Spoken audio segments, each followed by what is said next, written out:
ഓം ശ്രീ ഗുരുഭ്യോ നമ. ജ്യോതികമാ ചാനലിലേക്ക് ഏവർക്കും സ്വാഗതം. ഇന്ന് ഞാൻ ചർച്ച ചെയ്യുന്ന 2026 ജൂലൈ മാസഫലം മീനക്കൂറുകാർക്കും മീനലഗ്നക്കാർക്കും എങ്ങനെയാകും എന്നുള്ളതാണ്. അതായത് പൂരിട്ടാതി നക്ഷത്രത്തിൻ്റെ അവസാന പാദം ഉത്രട്ടാതി രേവതി നക്ഷത്രക്കാർക്കും മീനലഗ്നക്കാർക്കും എങ്ങനെയായിരിക്കും ജൂലൈ മാസം എന്നുള്ളതാണ് ഇപ്പോൾ ചർച്ച ചെയ്യുന്നത്. അപ്പോൾ നമുക്ക് ആദ്യം ഈ മീനക്കൂറുകാർക്കും മീനലഗ്നക്കാർക്കും ജൂലൈ മാസത്തെ ഗ്രഹസ്ഥിതി എങ്ങനെയെന്ന് നോക്കാം. ഇപ്പോൾ മീനക്കൂറ് മീനലഗ്നം എന്ന് പറയുമ്പോൾ ജന്മലഗ്ന രാശ്യാധിപൻ എന്ന് പറയുന്നത് ഗുരുവാണ്. ആ ഗുരു ഇപ്പോൾ 5 ഉച്ചസ്ഥിതനായിട്ട് നിൽക്കുന്ന സമയമാണ്.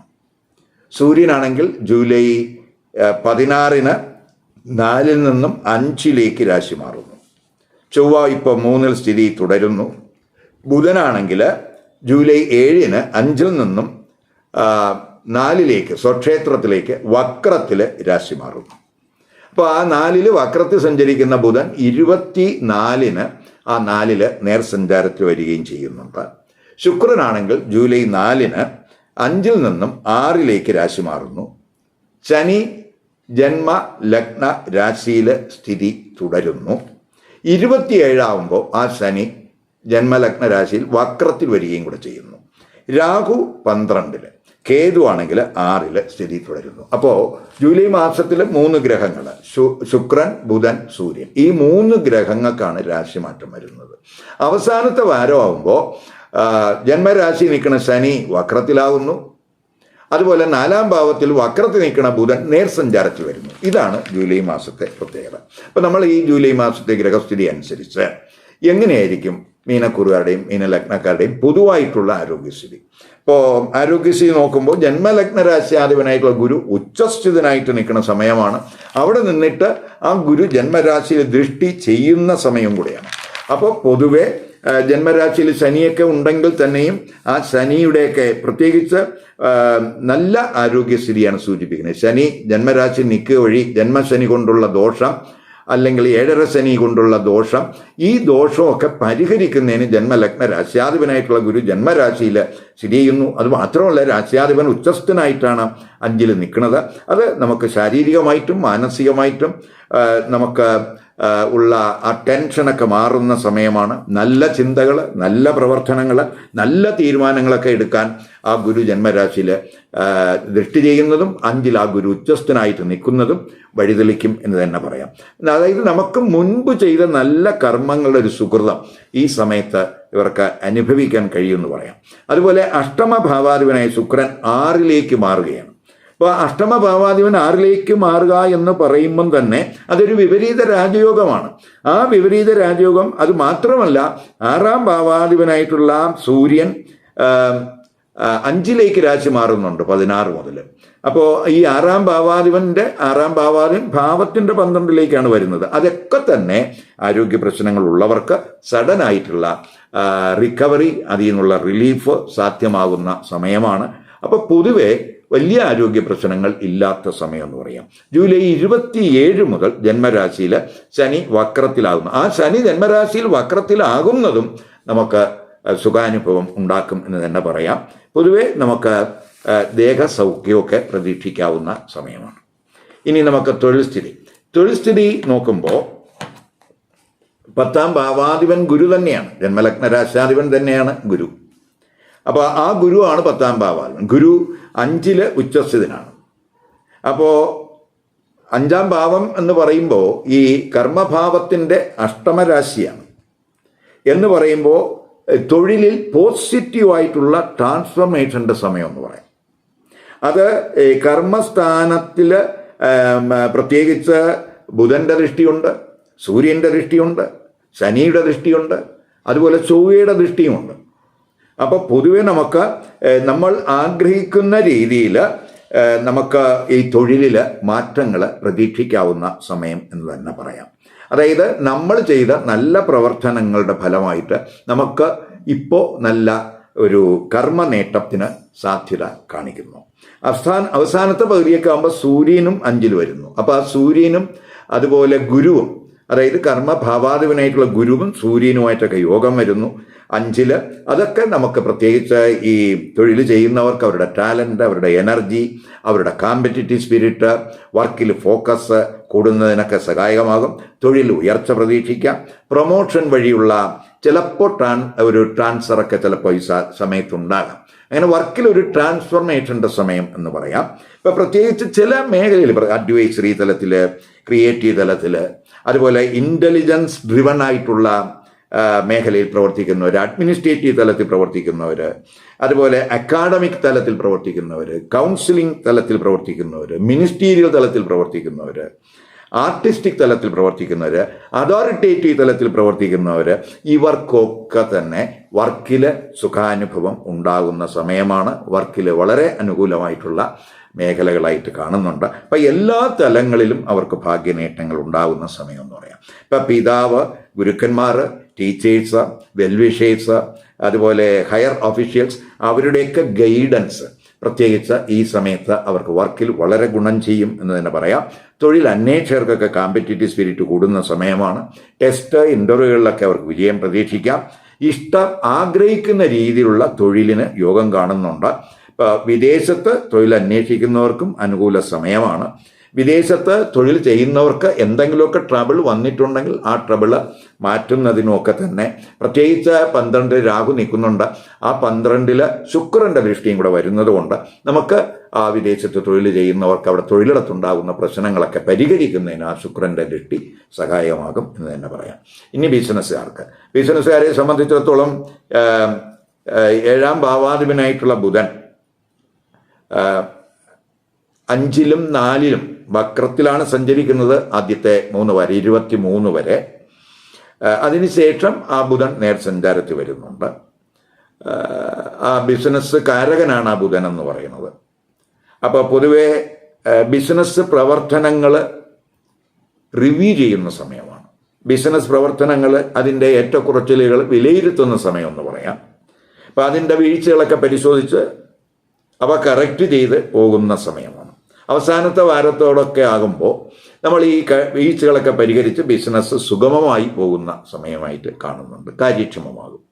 അതുപോലെ ബിസിനസ് സംബന്ധമായിട്ടുള്ള എന്ത് തീരുമാനം നമ്മൾ എടുക്കുമ്പോഴും കഴിവതും ഈ ആദ്യത്തെ 3 ആഴ്ചകളിൽ എടുക്കാതിരിക്കുന്നതാണ് നല്ലത്. അവസാനത്തെ വാരം അങ്ങനെയുള്ള തീരുമാനങ്ങൾ എടുക്കുന്നത് നല്ലതാണ്. അപ്പോൾ അതുപോലെ പാർട്ട്ണർഷിപ്പ് ബിസിനസ്സിൽ പാർട്ട്നേഴ്സ് തമ്മിലുള്ള കമ്മ്യൂണിക്കേഷൻ ഒക്കെ തന്നെ ആദ്യത്തെ 3 വാരത്തിലൊക്കെ ഒന്ന് ശ്രദ്ധിക്കണം. പാർട്ട്നേഴ്സ് തമ്മിലുള്ള എന്തെങ്കിലുമൊക്കെ മിസ്കമ്മ്യൂണിക്കേഷൻ, അപ്പോൾ അത് ബിസിനസ്സിനെ ചിലപ്പോൾ ബാധിക്കും. അവിടേക്കും ശ്രദ്ധിക്കുക. കാരണം ബുധൻ വക്രത്തിലാണ് സഞ്ചരിക്കുന്നത്. അവസാനത്തെ വാരമൊക്കെ ആകുമ്പോൾ ബുധൻ നേർസഞ്ചാരത്തിൽ വരുന്നു. അത് ബിസിനസ്സിൽ നമുക്ക് കറക്റ്റായിട്ടുള്ള തീരുമാനം എടുക്കാനും ബിസിനസ്സിനെ മുന്നോട്ട് കൊണ്ടുപോകുന്നതിനും അനുകൂലമായിട്ടുള്ള ഒരു സമയമായിട്ട് കാണുന്നുണ്ട്. ഇനി നമുക്ക് വിദ്യാർത്ഥികൾക്ക്, അപ്പോൾ വിദ്യാർത്ഥികളെ സംബന്ധിച്ചിടത്തോളം വിദ്യാകാരകനായിട്ടുള്ള ബുധൻ, ആ ബുധൻ 5ലും 4ലും ഒക്കെ ആണ് സഞ്ചരിക്കുന്നത്. പ്രത്യേകിച്ച് വക്രത്തിലാണ് സഞ്ചരിക്കുന്നത്. ഇപ്പോൾ വക്രത്തിലാണ് ബുധൻ സഞ്ചരിക്കുന്നതെങ്കിലും 5ല് ജന്മലഗ്ന രാശിയാധിപനായിട്ടുള്ള ഗുരു ഉച്ചസ്ഥിതനായിട്ട് നിൽക്കുന്നുണ്ട്. ഗുരു ആണെങ്കിൽ ജ്ഞാനകാരകനും കൂടെയാണ്. അപ്പോൾ പഠിതാക്കളെ സംബന്ധിച്ചിടത്തോളം ജ്ഞാനകാരകനായിട്ടുള്ള ഗുരു 5ൽ നിൽക്കുമ്പോൾ ജ്ഞാനം കൂടുന്ന സമയം എന്ന് പറയാം. അപ്പോൾ ബുധനെ കൊണ്ട് ബുധൻ വക്രത്തിൽ സഞ്ചരിക്കുന്നത് കൊണ്ടുണ്ടാകാവുന്ന ദോഷങ്ങൾ പരിഹരിക്കുന്നതിന് 5ലെ ആ ഗുരുവിൻ്റെ ഉച്ചസ്ഥിതിക്ക് കഴിയും. മാത്രമല്ല 9ാം ഭാവാധിപനായിട്ടുള്ള ചൊവ്വ, ആ 9ാം ഭാവാധിപനായ ചൊവ്വ 3ൽ നിന്നുകൊണ്ട് 9ലേക്ക് തന്നെ ദൃഷ്ടി ചെയ്യുന്നുണ്ട്. 9ലേക്ക് ഗുരുവിൻ്റെ ദൃഷ്ടിയുമുണ്ട്.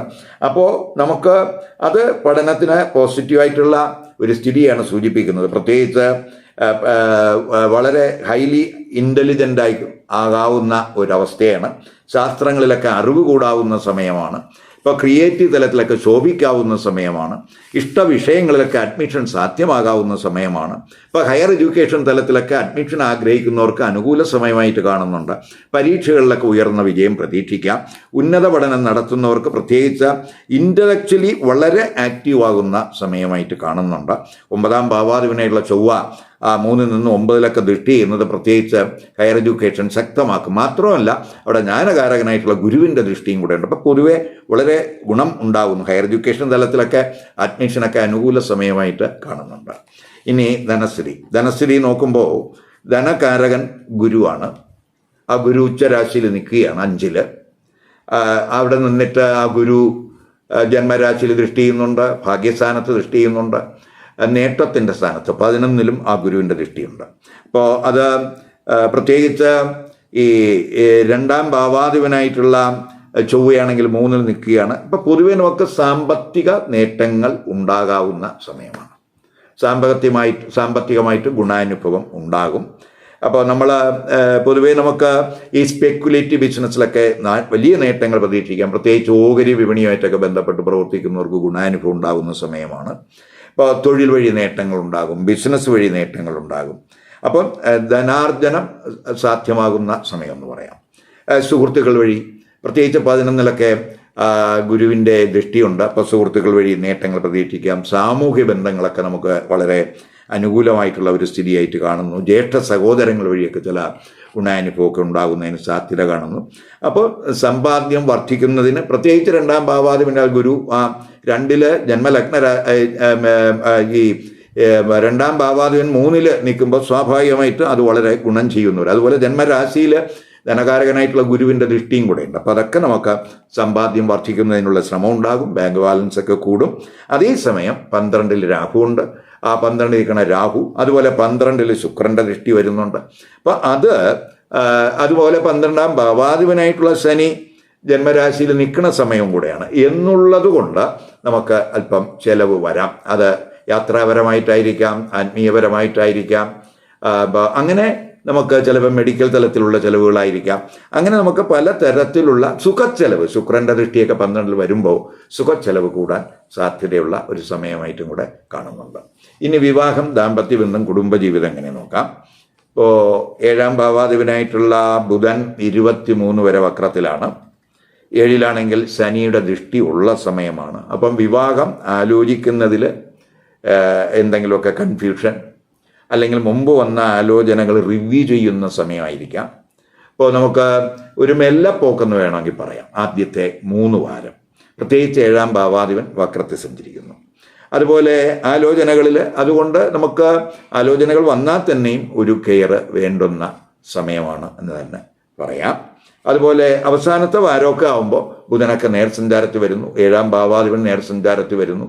അത് നമുക്ക് ഗുണാനുഭവം ഉണ്ടാക്കും. ഇപ്പോൾ ജന്മരാശിയിലൊക്കെ ഗുരുവിൻ്റെ ദൃഷ്ടിയൊക്കെ ഉള്ളതുകൊണ്ട് നമുക്ക് കറക്റ്റായിട്ടുള്ള തീരുമാനമൊക്കെ എടുക്കാൻ കഴിയും. അതുപോലെ 7ലെ ശനിയുടെ ദൃഷ്ടിയുണ്ട്.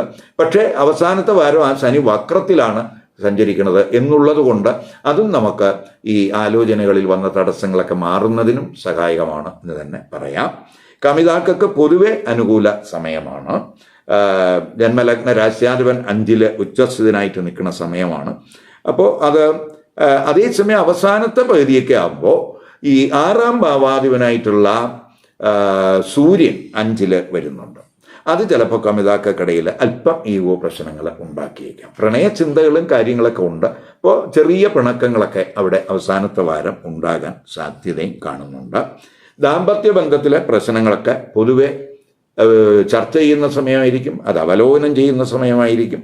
ഇപ്പോൾ നമുക്ക് ഇപ്പോൾ ദാമ്പത്യ ബന്ധത്തിൽ എന്തെങ്കിലും പ്രയാസങ്ങളോ പ്രശ്നങ്ങളോ നിലവിലുണ്ടെങ്കിൽ അത് കറക്റ്റ് ചെയ്യാൻ നമ്മൾ എന്താണ് ചെയ്യേണ്ടത് എന്നുള്ളതിനെ പറ്റിയുള്ള ഒരു അവബോധം ഈ സമയത്ത് ഉണ്ടാകാം.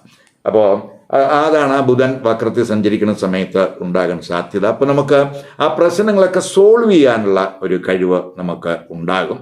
ഇപ്പോൾ അവസാനത്തെ വാരമൊക്കെ ആകുമ്പോൾ ആ ബുധൻ നേർസഞ്ചാരത്തിൽ വരുമ്പോൾ ആ പ്രശ്നങ്ങളൊക്കെ പരിഹരിക്കാൻ കഴിയും. റിലേഷൻഷിപ്പ് പ്രത്യേകിച്ച് ശനിയുടെ ദൃഷ്ടി ഉണ്ടെങ്കിലും അവസാനത്തെ വാരം ശനിയുടെ ദൃഷ്ടി വക്രദൃഷ്ടി ആകുമ്പോൾ സ്വാഭാവികമായിട്ടും ആ 7ാം ഭാവസംബന്ധമായിട്ട് ശനിയുടെ ദൃഷ്ടി നമുക്ക് വലിയ ദോഷം ചെയ്യില്ല എന്ന് തന്നെ പറയാം. അപ്പോൾ അതൊക്കെ ഗുണാനുഭവം ഉണ്ടാകുന്നു. റിലേഷൻഷിപ്പ് മെച്ചപ്പെടുത്താനൊക്കെ സഹായകമാകും എന്ന് തന്നെ പറയാം. ഇനി നമുക്ക് കുടുംബജീവിതം എങ്ങനെയും നോക്കാം. കുടുംബജീവിതത്തിലോട്ട് വരുമ്പോൾ പ്രത്യേകിച്ച് നമുക്ക് ആദ്യ പകുതി അല്പം ശ്രദ്ധിക്കണം. പ്രത്യേകിച്ച് 4ാം ഭാവാധിപനായിട്ടുള്ള ബുധൻ വക്രത്തിൽ സഞ്ചരിച്ചുകൊണ്ടിരിക്കുന്ന സമയമാണ്. 4ലാണെങ്കിൽ 6ാം ഭാവാധിപനായിട്ടുള്ള സൂര്യൻ നിൽക്കുന്ന സമയമാണ് ആദ്യ പകുതി 15 വരെ. അപ്പോൾ നമുക്ക് വീട്, വാഹനം, വസ്തു വാങ്ങുന്നതിലൊക്കെ തന്നെ എന്തെങ്കിലുമൊക്കെ കൺഫ്യൂഷൻ അല്ലെങ്കിൽ എന്തെങ്കിലുമൊക്കെ ഡിലേ അല്ലെങ്കിൽ അതുമായിട്ട് ബന്ധപ്പെട്ട് കുടുംബത്തിൽ എന്തെങ്കിലുമൊക്കെ അഭിപ്രായ വ്യത്യാസങ്ങൾ ഒക്കെ ചിലപ്പോൾ ഉണ്ടാകാം. അത് മുഖാന്തരം നമുക്ക് ചിലപ്പോൾ പർച്ചേസ് ചെയ്യാൻ കഴിയാത്ത അല്ലെങ്കിൽ ഒരു കാലതാമസമൊക്കെ അവിടെ ഉണ്ടായെന്ന് വരാം. കുടുംബത്തിൽ അവസാനത്തെ പകുതിയാകുമ്പോൾ ഇവയ്ക്കെല്ലാം സഡനായിട്ടുള്ള മാറ്റങ്ങൾ വരും. നമുക്ക് കറക്റ്റായിട്ടുള്ള തീരുമാനം എടുക്കാൻ കഴിയും. ഇപ്പോൾ 4-ാം ഭാവാധിപനായിട്ടുള്ള ബുധൻ നേർസഞ്ചാരത്തിൽ വരുന്നു എന്നുള്ളത് വളരെ പോസിറ്റീവായിട്ടുള്ളൊരവസ്ഥയാണ്.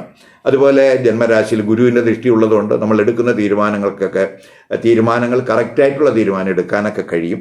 അപ്പോൾ ഒരു ഈശ്വര കടാക്ഷമൊക്കെ ഉള്ള സമയമാണ്. പ്രത്യേകിച്ച് 5-ൽ അതുപോലെ 9-ലൊക്കെ ഗുരുവിൻ്റെ ദൃഷ്ടിയുണ്ട്. അപ്പോൾ ഈശ്വര കടാക്ഷമുണ്ട്. നമുക്ക് ഉപാസനാദി കാര്യങ്ങളിലൊക്കെ വളരെ ശ്രദ്ധ കൊടുത്തു പോകുന്നവർക്ക് ഒരു ഡിവൈൻ ബ്ലെസ്സിങ്സ് ഉണ്ടാകാവുന്ന സമയമാണ് എന്നും കൂടെ മനസ്സിലാക്കുക. അതൊക്കെ നമുക്ക് നമ്മുടെ പ്രശ്നങ്ങൾ, അത് ദാമ്പത്യ ബന്ധത്തിലായാലും കുടുംബ ജീവിതത്തിലായാലും ഉണ്ടാകാവുന്ന ആ പ്രയാസങ്ങളും പ്രശ്നങ്ങളൊക്കെ പരിഹരിക്കാൻ സഹായകമാകും എന്നും കൂടെ മനസ്സിലാക്കുക.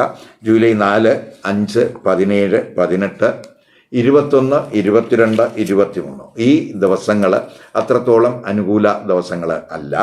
അതുകൊണ്ട് നമ്മൾ ശുഭകർമ്മങ്ങൾ, മംഗളകർമ്മങ്ങൾ, അതുപോലെ പുതിയ സംരംഭങ്ങൾ തുടങ്ങുന്നത്, അതുപോലെ പ്രധാനപ്പെട്ട തീരുമാനങ്ങൾ എടുക്കുന്നത് ഒക്കെ തന്നെ ഈ ദിവസങ്ങളിൽ ആകാതിരിക്കാൻ ശ്രദ്ധിക്കുക. ഇവിടെ ഞാൻ സൂചിപ്പിച്ചത് മീനക്കൂറുകാരുടെയും മീനലഗ്നക്കാരുടെയും ഒരു ജൂലൈ മാസത്തെ ഗ്രഹസ്ഥിതി വെച്ചിട്ടുള്ള ഒരു പൊതുഫലമാണ്.